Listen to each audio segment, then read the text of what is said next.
Hi, I'm Sarah Thompson, and this is the Legal Aspects of Teacher Evaluation, EDL 851, Module 8. When looking at teacher evaluation, they typically consist of classroom observations done by the administrator, which they usually have a checklist, and then they are asking for us to provide student samples. This usually consists of pre and post test work and other work aligned with what is being taught in the classroom. And also, they are going to ask for a lesson plan, which should be aligned with state standards. Teacher evaluations vary from state to state. Their frequency may be as few as once every 3 years or multiple times a year. This usually has to do with the tenure of a teacher, how long they've been teaching, and also it is up to the state and district as if they are announced or unannounced and who conducts them. When looking at teacher evaluations, we have to remember the key provisions. The Secretary to Education cannot set the teacher evaluation protocol. The state has to determine their own goals. With this, the state will develop their evaluation tools. It will help the district to develop training of principals and staff and also develop a system of auditing. The NEA Teachers Evaluation Accountability Toolkit. The association may be able to negotiate many features of the evaluation structure. Evaluation must have an important effect, strong and achievable feedback linked to professional development. It is shown that test scores do not determine the success of the teacher.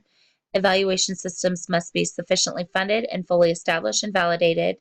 New or modified evaluation systems should be piloted before the teachers are bound to the system, and also an improvement plan and due process rights should be well thought out when creating an evaluation plan and must align with the due process rights of the contract.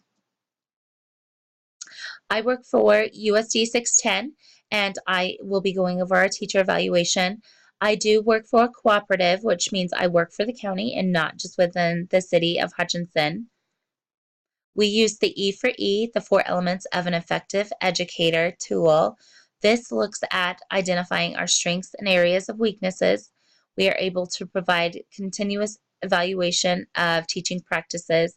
This helps the new teachers and also the teachers who have been teaching for quite some time. It also allows in self-reflection. So it allows us to look at our areas and what we feel is our areas of strengths and weaknesses.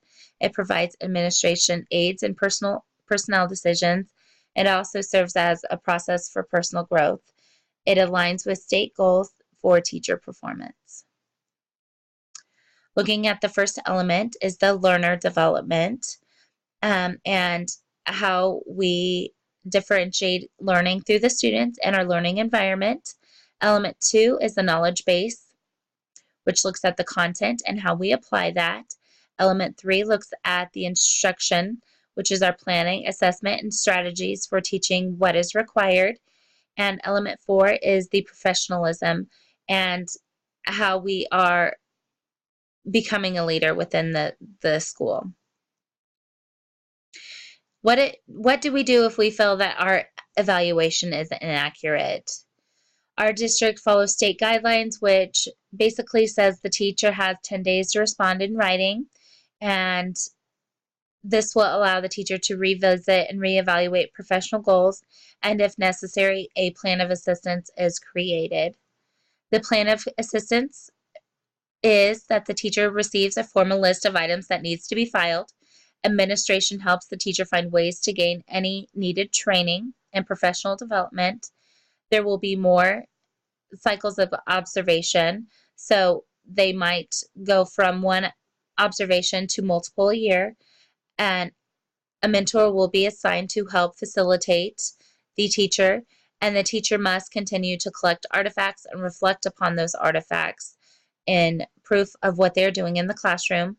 And the teacher observes other classroom that the teachers are strong in what might be listed as a teacher's weaknesses.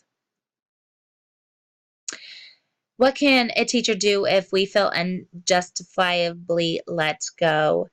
Unjustly fired teachers are always protected by the state. The one thing that we have to remember is courts do not rule against the appropriateness of the teacher evaluation. So it is up to the teacher to provide the burden of proof of why they feel unjustly let go. This is a court case that really what I felt important about, which was in Florida in 2013.